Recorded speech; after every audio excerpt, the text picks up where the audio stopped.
In this video, you'll learn how to change your phone number on eBay. By the end of this guide, you will have successfully updated your contact information to ensure that you receive important alerts and notifications. Begin by navigating to the eBay website.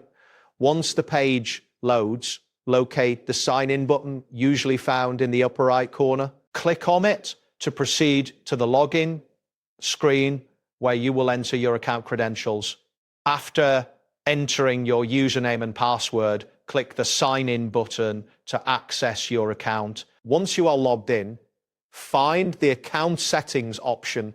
This is typically located in the drop-down menu under your profile icon, which also appears in the upper right corner. After clicking on account settings, look for the personal information section within the menu on the left side of the screen.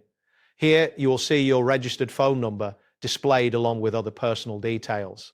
Confirm that the displayed phone number is the one you wish to change.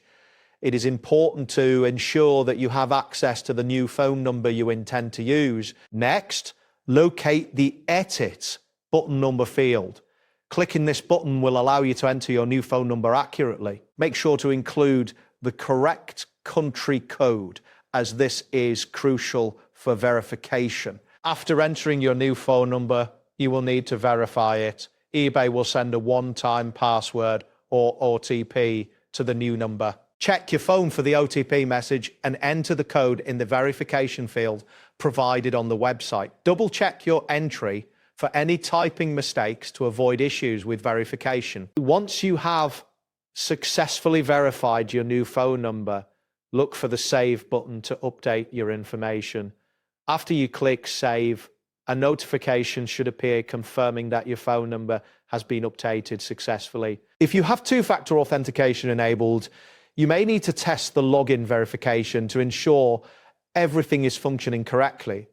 Additionally, remember to remove your old number from any recovery options to maintain updated contact information. That wraps up today's guide. Thanks for watching, and catch you in the next tutorial.